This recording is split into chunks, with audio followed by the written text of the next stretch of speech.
On this episode of Top of the List, we're talking about the MCU films, Phase 1, ranking them all the way from Iron Man to the Avengers. Find out what's on top of the list.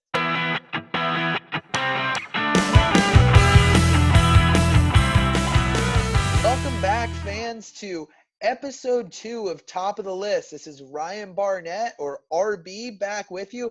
I'm joined by my good friend, Dom Gonzalez. You can see our social media handles down below, so be sure to give us a follow. As well as, if you're a fan of the channel, like our videos, go ahead and subscribe to the channel as well.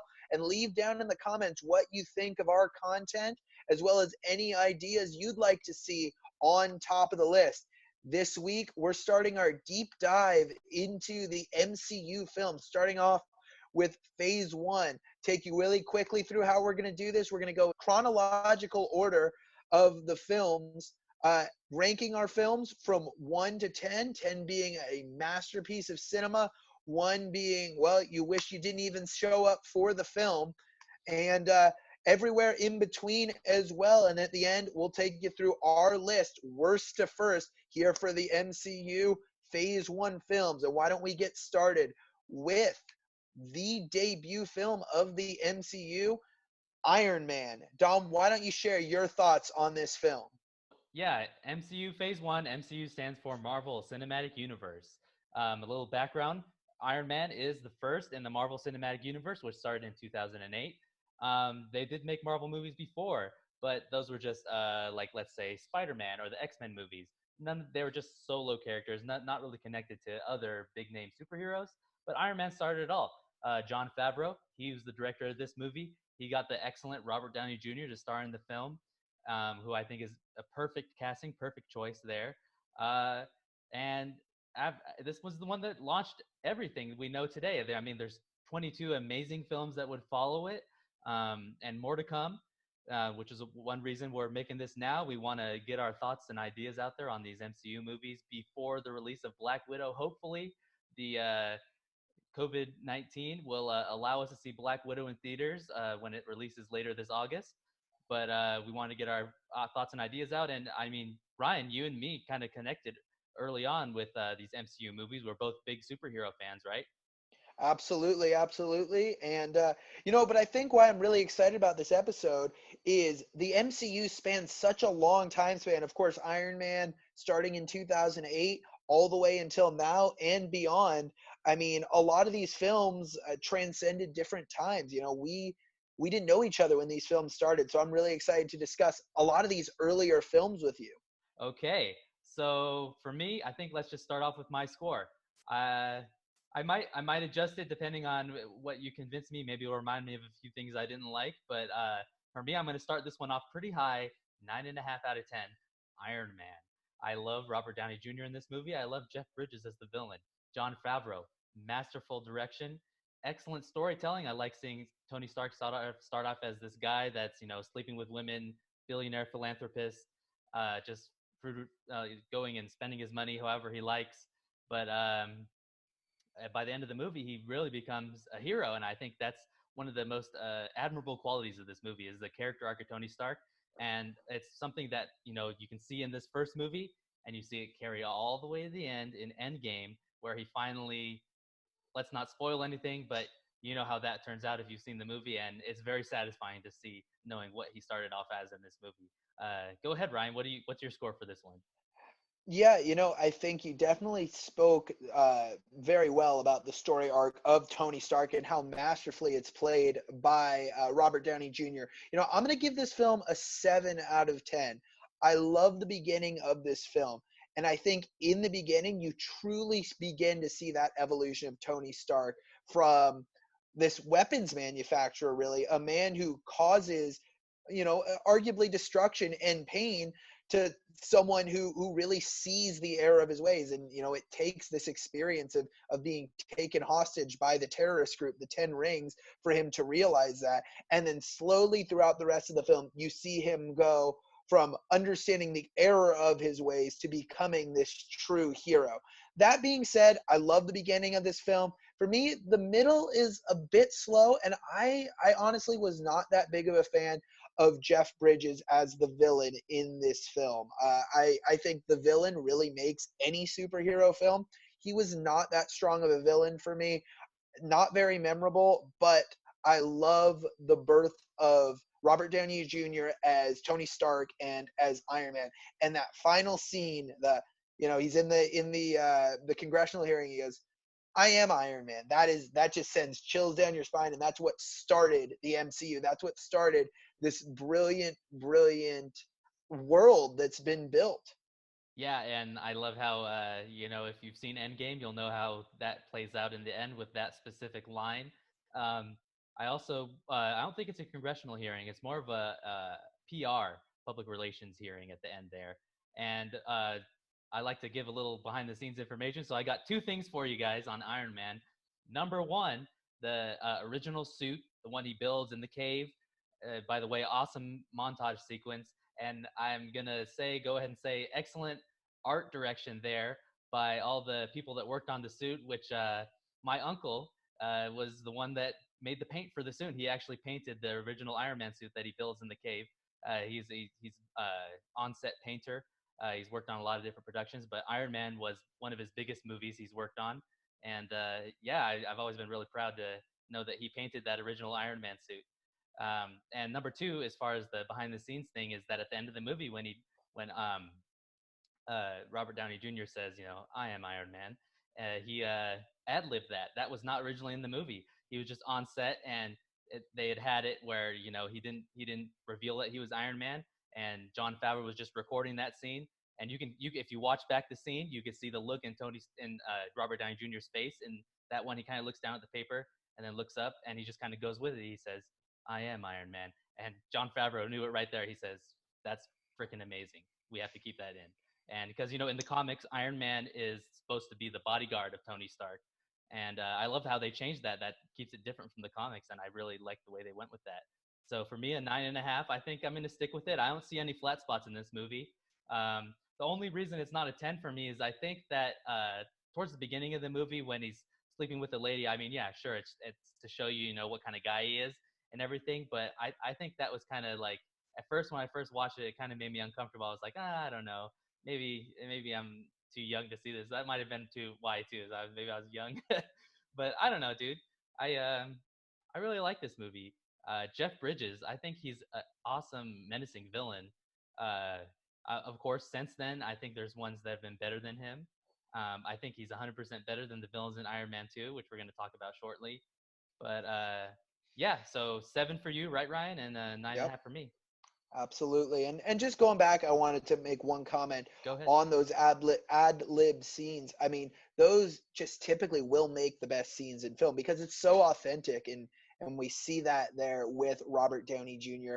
And he does an excellent job at personifying Tony Stark and Iron Man. I think this role really personifies his acting career and typifies his acting career. He was truly brilliant in all of the MCU films. So just Absolutely. more hats off to Robert Downey Jr.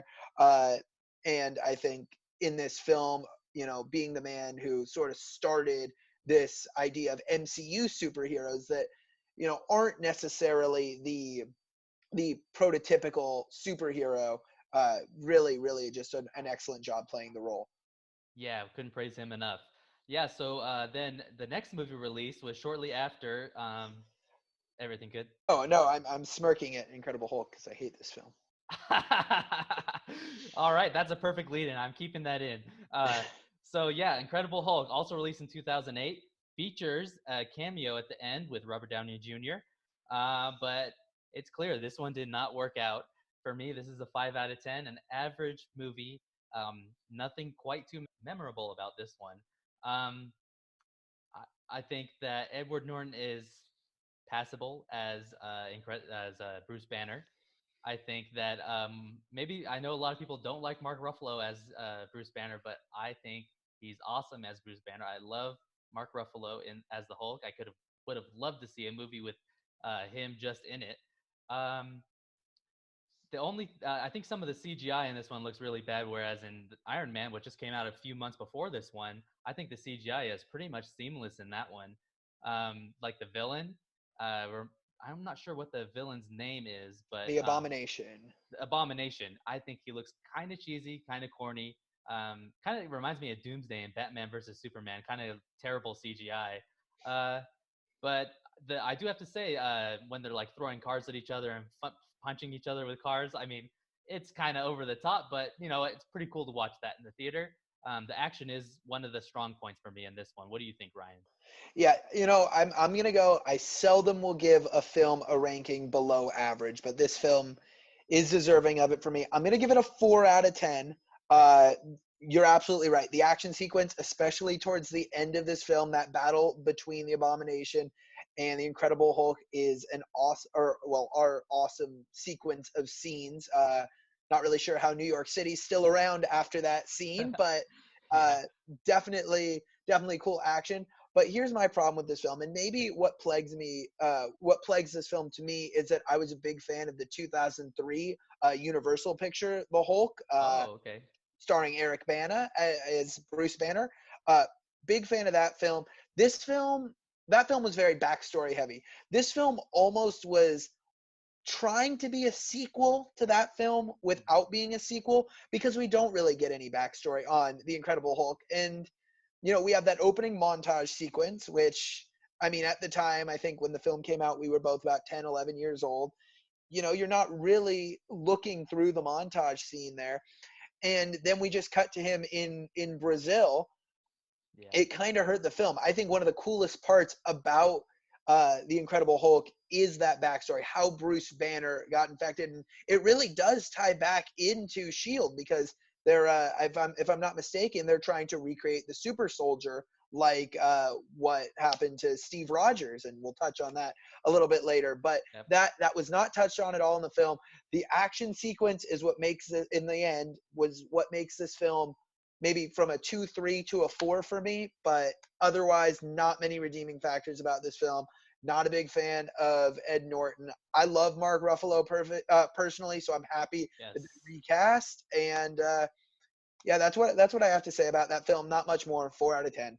Yeah, I think there's not much more we could say about that one. I mean, Incredible Hulk fans maybe can get a lot out of that action scene, but yeah, one of the strong points of that 2003 film, which one of the terrible points about the 2003 Hulk film is the CG looks awful in that movie. But I do have to say, Eric Bana is awesome in that movie. I love the origin scene in that movie. That's cool. So yeah, Incredible Hulk 5 and a 4. Um, let's move on to the next release, Ryan. What's our next release?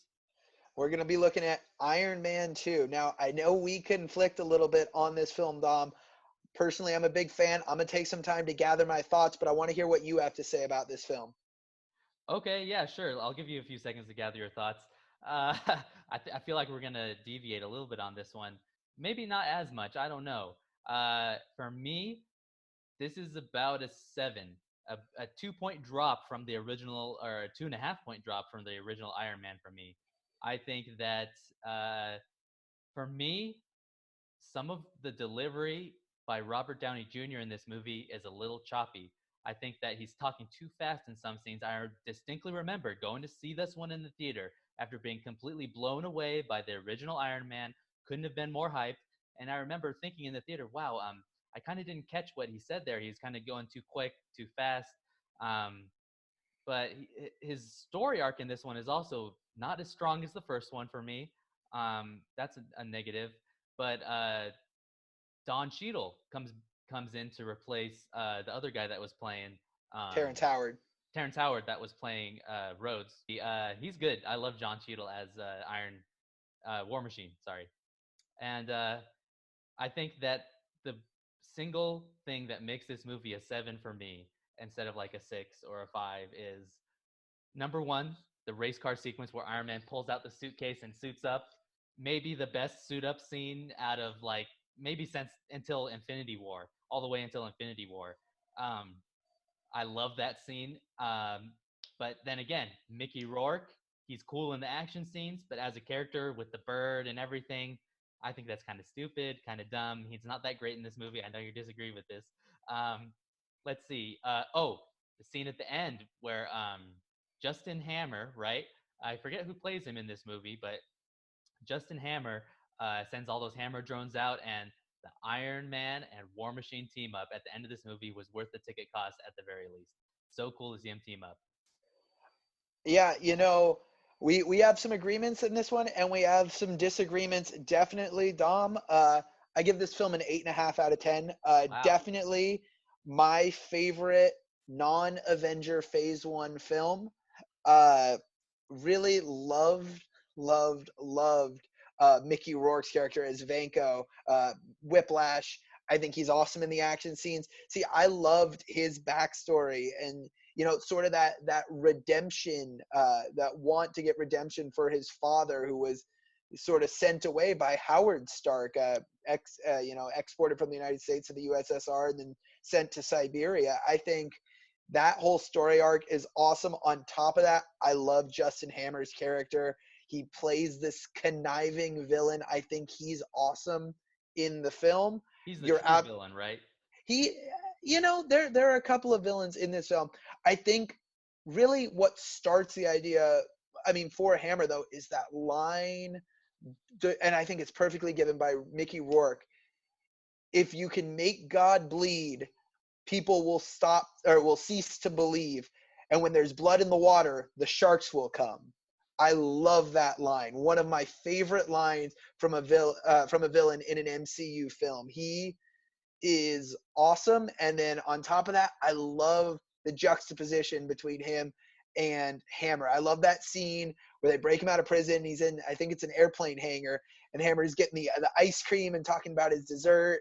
And then even some of their scenes together, the argument over, are we going to create drones versus battle suits, and Justin Hammer pulls the head off. He goes, how's someone's head going to fit in here? I think that is just the right amount of dialogue to keep people interested and entertained in a slower scene, and yet not over the line of being too campy. But overall, 8.5 out of 10. Love the action scenes in this film. I personally liked watching Tony Stark's descent as he's finding out he's dying. He's poisoning himself with this arc reactor in his chest. I think it played nicely into a lot of personal experience from Robert Downey Jr., who struggled with addiction early on in his life, and that self-destructive pattern. I think he was able to better channel this self-destructive patterns that Iron Man is going through, that Tony Stark's going through, because of that life experience. So I really like this film. 8.5 out of 10 for me, definitely. Plus, you get the introduction of Black Widow, which is awesome, and Yeah, I forgot about that. yeah, definitely Scarlett an Johansson awesome is scene. awesome in Yep, this movie. I absolutely. like that scene where she's wrestling Happy in the in the boxing ring. That's so cool. I like that scene. She's cool in this movie. Um, and one thing we didn't touch on yet is the end credit scenes. End credit scene in Iron Man 1 was pretty awesome, I thought. The one in this one, and we finally get to meet Samuel Jackson in this one, if I'm correct, right? Um, I think Samuel Jackson is perfect as Nick Fury in this one. Just like many of his other roles, he seems to fully encompass every little detail that I think Nick Fury should be in this movie. Yeah, so for me, this is a 7. Like I said, I think there is some pacing issues. I feel like Mickey Rourke isn't that strong of a villain, but yeah, 7 out of 10. Next movie on our list is going to be by release. Is it? I think it's Thor is next, right, Ryan? It's Thor, and I was definitely going to say the perfect transition into that film is the final credit scene is Phil Coulson going to see the hammer in New Mexico, and Yep. he tells Tony Stark, you're not the only one. There's that I'm interested in, and he sees the hammer in New Mexico. So that was the perfect transition into Thor, definitely. But yes, Thor is our next film by release. Okay. Yeah. Thor. For me, I really think Thor is cool. I think Chris Hemsworth is really good as Thor, except sometimes he can't overact in these movies. Uh, Geez. Let me think about what else happens in this movie. One thing I do like about this movie, I have to give a shout out. Kenneth Branagh directs, and I know you might not know who Kenneth Branagh is, but Oh, I know who Kenneth Branagh is. awesome. Yeah, you'll know him from Harry Potter and the Chamber of Secrets, and he's Shakespearean actor, which I admire. Brilliant Shakespearean actor. Hamlet, he plays Hamlet, which I Oh, think is yes, he one of the does. best performances I've seen. Um, yeah, so I love that Kenneth Branagh directed this, and I think he did bring a little bit. They needed that little bit of Shakespearean experience to kind of fully display everything that was going on with Asgard. And I mean, you get Anthony Hopkins as Odin, excellent casting. Tom Hiddleston as Loki, probably the best villain, a great story arc here. Love that story arc. That's what really holds up this movie for me is the character of Loki. Thor is a little bit melodramatic. He has a few funny scenes. I don't think the Thor character gets really interesting and heartbreaking until Thor Ragnarok. I know you'll agree with me on that. Um, but the action in this movie is okay, good, passable. The CG is once again good; it holds up. Um, Natalie Portman as Jane Foster and all those storylines with her. The romance for me in this movie is one of the weaker points. I'll admit it's not as compelling as some of the other romances we get in the later MCU films. Um, but for me, I think I'm going to give this one about the same as Iron Man 2, 7 out of 10. I remember seeing this in the theater and thinking, okay, yeah, I mean, they're doing a good job. They need to step it up, though, at this point. Yeah, I think we can agree on this. I gave this film a 6.5 out of 10. I think you used the word good a lot. I think I couldn't agree more with you. This is a good film, definitely. It's not a great film. I think all the scenes in Asgard are awesome. And in that point, in that the world there. Uh, but once we get to Earth, I think once again there's some very slow scenes. I Yeah. think the whole chemistry between Jane Foster and Thor is, I mean, it's campy. It's definitely slower than a lot of the Marvel films, and yeah, there weren't many scenes on Earth that were really redeeming. Even the final battle scene where you've got Thor and this giant robot that Loki sends to Earth. I just thought, this is to show that Thor has matured and to get him his hammer back and get him back to Asgard. But otherwise, I thought the battle was kind of weak until we get to Asgard and we have that battle between Thor and Loki on the Bifrost. And Mm-hmm. that, I mean, that's really the redeeming factor here. This is really a film about Loki, not about Thor. And I think Tom Hiddleston, like you said, saves this film. He is brilliant in the entire MCU, starting it off in this film. Yeah, I couldn't agree more. So 6.5 for Ryan and a 7 for me. The next film on this list, some people praise this movie a lot. Some people say that it's one of the weaker films in the MCU. I couldn't disagree more. The next film for us is Captain America.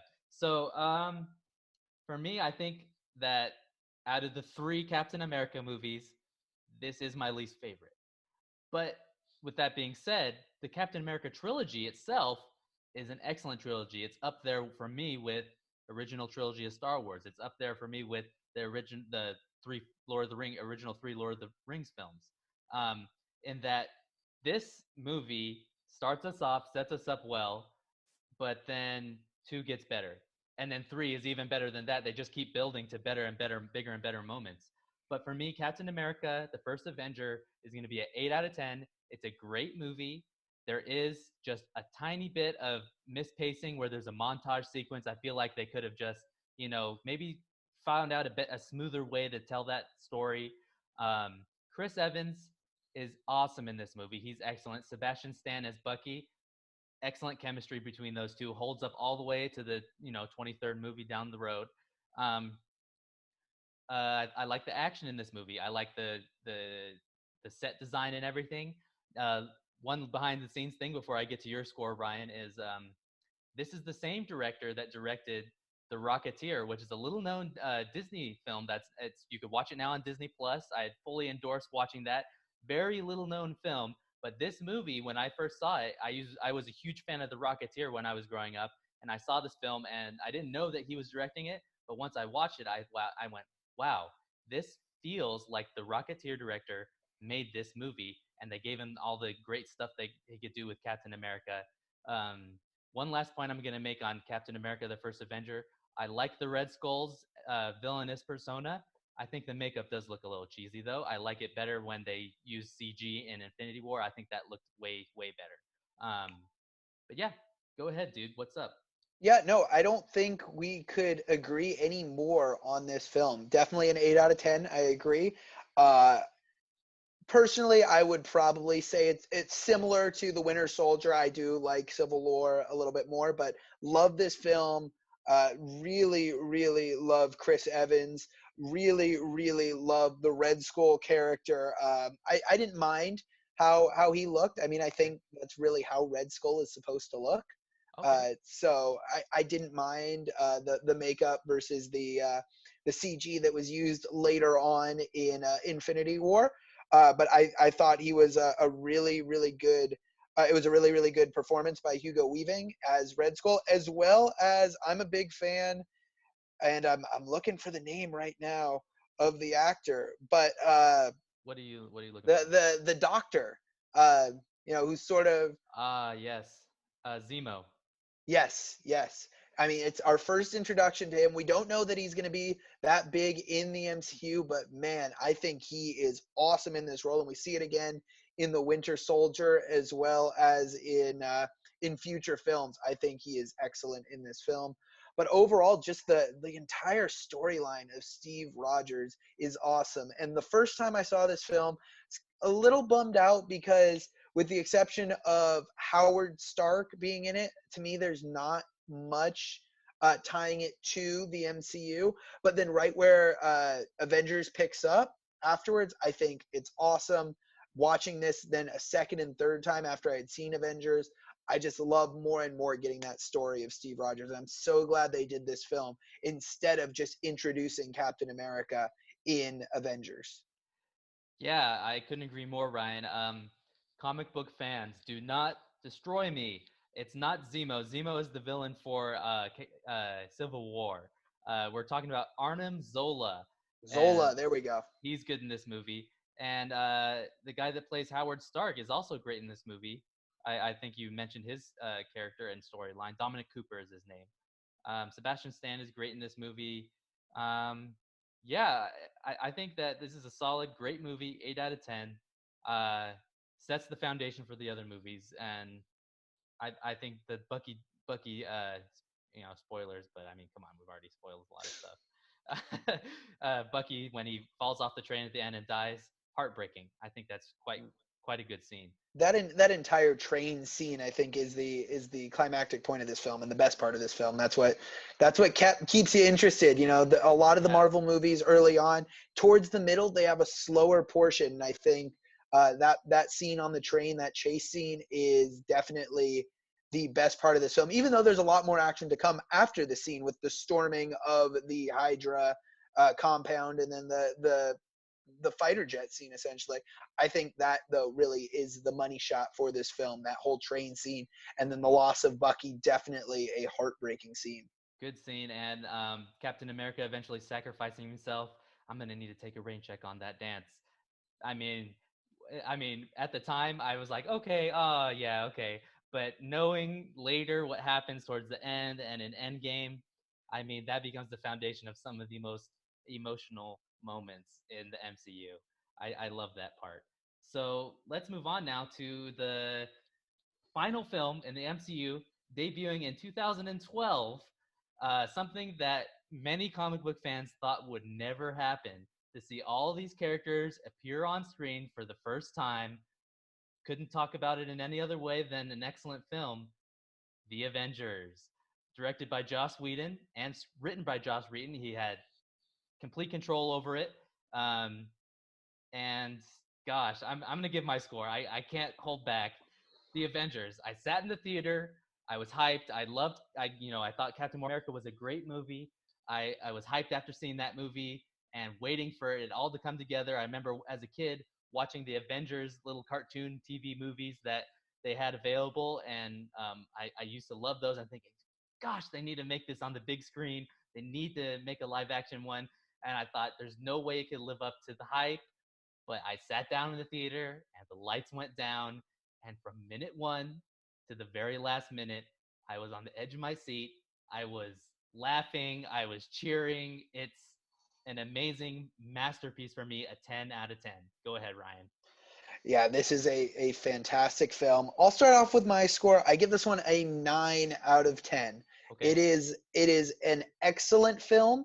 I would not say it is one of the best films in cinema ever made, but it is an excellent film. Watch again and again. If I could have the opportunity to see it in the big screen another time, and I'm pretty sure I saw it at least 2 times. I may have seen it 3 times on Me the too. big screen.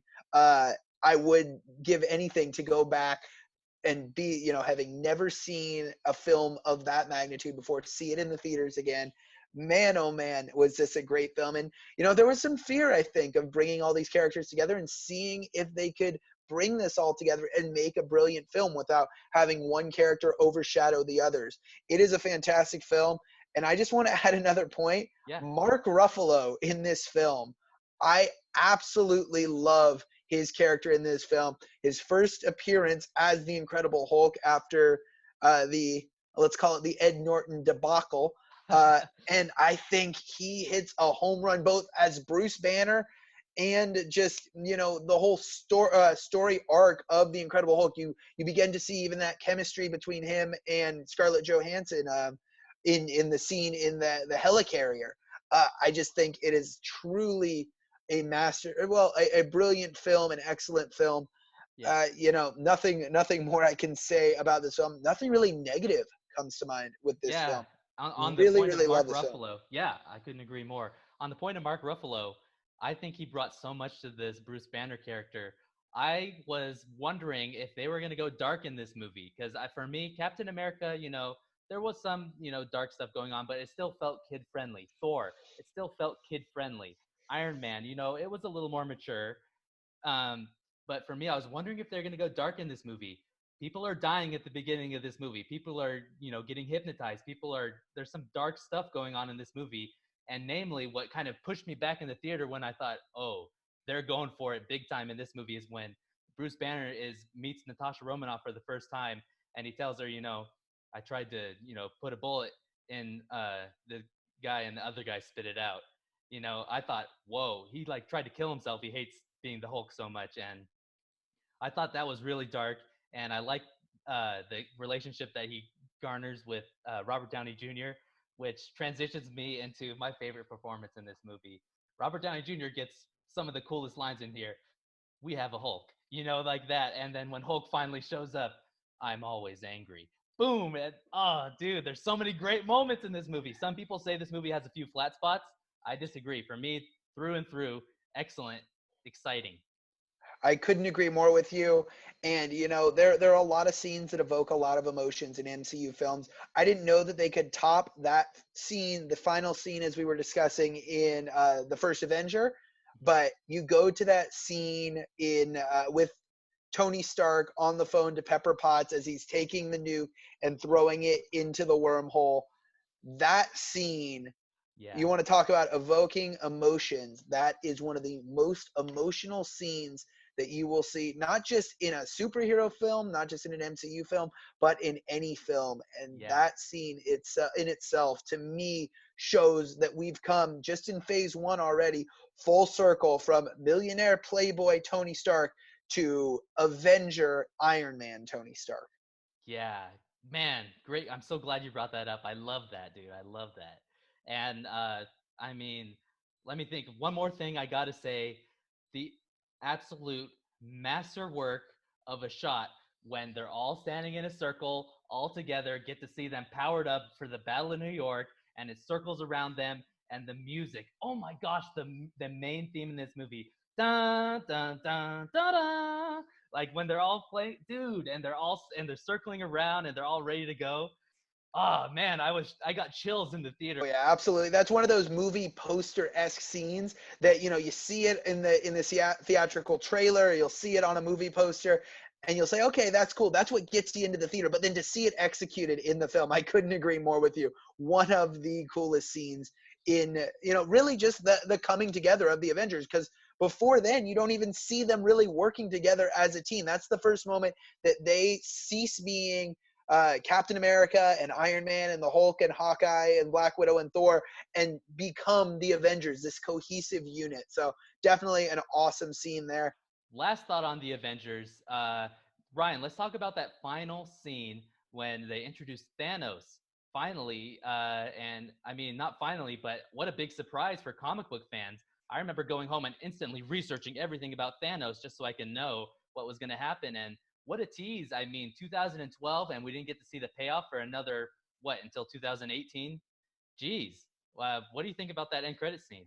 Yeah, very similar to you. I'm not a big comic book guy. Was more brought into the MCU world based or from these movies. So immediately did my research. Who is Thanos? But I just think that's the beauty of the MCU. They can introduce a character so early on, and that character stays in the back of our mind without even having to be on film. We're watching now into phase 2 thinking, who is Thanos? Is he behind this? What's going on in the world? Is he? And I think that's the beauty of the MCU. I mean, we still have it going on with the end credit scene. We'll talk about this a little later on in Guardians of the Galaxy 2. We still haven't touched on Adam at all, who was, Yeah. that was a big scene. So I think that's just what the beauty of the MCU is with their post credit scenes. And they can keep us waiting. Doesn't Yep. matter. We're gonna stay locked in. We're gonna remember that character. We're gonna remember that scene. And Yeah. when he comes back, we will be ready. And man, oh man, were we ever? Yeah, I mean, it adds like ever since you've seen that scene, you're like, okay, what's gonna happen with this character? And it kept when they kept teasing it and teasing it, like the more every time you saw it, you're like feeling this dread. You know something is gonna happen. This guy's gonna do something. And then I mean, the payoff in Infinity War, we'll talk about it later. I think it's awesome. They didn't even know where they were gonna go with Thanos. They just wanted to have him in this movie. They didn't know if they were gonna eventually get a movie with him, but it worked out in the end. Um, awesome movie. So. Uh, yeah, let's move on to our list. We're going to go from the bottom all the way to the top of the list. Uh, so for me, um, I think that at the bottom of my list, easy for me, I'm going to put at, we have 6 films, right? We have 6 films. That is correct. Okay, yeah, 6 films. Number 6 for me, sitting at a 5 out of 10, Incredible Hulk. I'm gonna, yeah, we've already talked about that one. Not a very memorable film. After that, for me, number 5, I'm gonna put Thor. I definitely think Thor is suitable. I have 2 7 out of 10s that I've given today, but Thor I like just a little bit less than Iron Man 2. There's a few slow spots, and like you said, the romance didn't work for me in that one. Iron Man 2.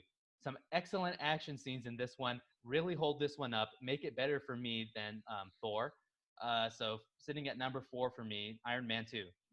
And then just above Iron Man 2, I'm going to go with Captain America. Number 3, Captain America. That's an 8 out of 10 for me. We talked about it. I love Chris Evans. That's a great movie. Then after that, for me, I'm going to have the original one that started it all, Iron Man, 9.5 out of 10, sitting at number 2 on my list. And for me, top of the list, none other than I know Ryan, you might disagree. I think it's one of the best movies ever made. Top 50 all time, top 20 all time. I don't know. I have to think about that later.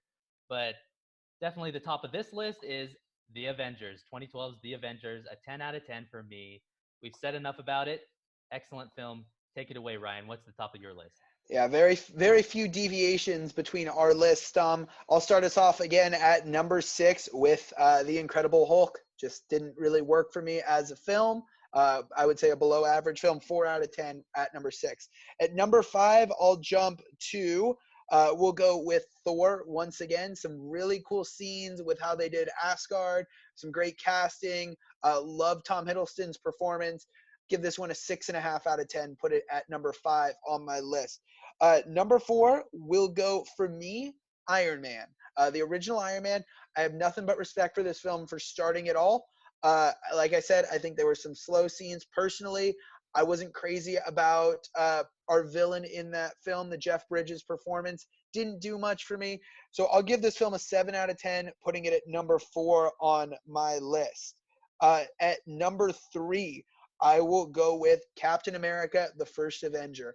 Awesome film. I give it an 8 out of 10. Love the backstory. Wish there was a little bit more tie-in, but of course, with a film taking place about 60 years before our first Avengers film with Iron Man, you can't really do too much with the tie-in. I love the performances by Sebastian Stan as well as by Chris Evans. So well done there. I give that film an 8 out of 10. Puts it at number 3. Number 2. I'm a big fan of Iron Man 2. To me, this is really where we get to see a huge evolution of Tony Stark from you know, having this palladium core killing him to, okay, you know, I'm here for a higher purpose, when he discovers the new element and is able to see that he will live long enough to see the good he can do. So I give this film an 8.5 out of 10, put it at number 2. And just like you, Dom, at number 1, I give it a 9 out of 10, not a 10 out of 10, but a great film. The Avengers, the first time we have all of these awesome, awesome heroes on screen, plus an awesome performance by Tom Hiddleston as our villain, Loki. Truly, truly, now we see him working with the Chitauri, has become this true villain. I love the performances all around by this cast. Mark Ruffalo with his debut as the Hulk. So this one's a 9 out of 10 and is the top of my list. All right, excellent. I think we can go ahead and wrap up the show right here. Um, so, as for me, I am Dominic Gonzalez. You can follow me on Instagram and Twitter at Dom Gonzalez 48, DOMGONZALES 48. Go ahead, give me a follow. I'll be posting there a few things, mostly on my story, and a few things to my Twitter feed about movies, maybe about the show mostly. And I want to remind you guys, please leave a like, a comment, and please click that subscribe button over somewhere around there. It's a big red button. You should click it, guys, and give us some subscribers. We already got we got a lot of viewers actually for our first episode. We're really hyped about that, and we just want to keep it going. Give us a few likes, give us some more subscribes, and comments. We really want to hear some comments that we could bring up in our next episode. That's what we're going to try to do, at least, is talk about what you guys want to talk about, and what we also want to talk about too. So hopefully it lines up. And go ahead, Ryan, take us out. Yeah, thanks so much for tuning in, guys, and be sure to tune in next week, same time, right here on YouTube and on your podcast service for Top of the List.